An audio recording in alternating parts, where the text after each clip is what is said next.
12.03 volts to the battery on my Toyota Highlander.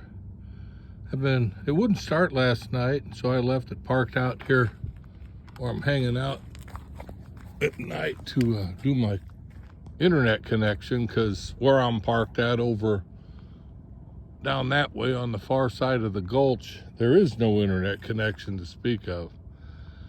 But I got stuck out here. I'm gonna see if I can put my solar panel up, 100-watt solar panel up, and get that battery charged up a little bit. See if I can start my car myself before I have to go buy a new battery. See what happens.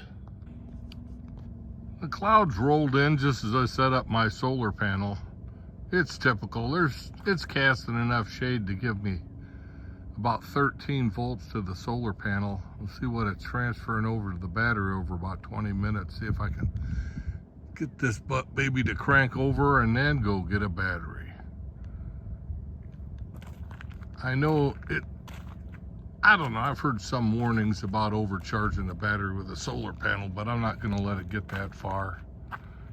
And this battery's about as, well, it's not dead, it's just not enough cranking amps to actually start the car over at the moment. Well, I'll keep you appraised. Car started, we have success. Little solar panel to get her started. The voltage up, we're running, now we get another battery. Great. This 24F battery was originally installed by AAA for the guy I bought it from on 2/21. So it's been right at 3 years that this battery gave up the ghost. You can see it's beginning to leak out, telltale sign of a cell failure. This is planned obsolescence, working out pretty well for the companies. I bought a EverStart battery from Walmart, 163 bucks. I'll get my core charge at 12 bucks refunded here in a minute or two. But so far, I read all the videos, or saw all the videos on YouTube about changing this thing out. I don't seem to have to do anything magical other than just R&R.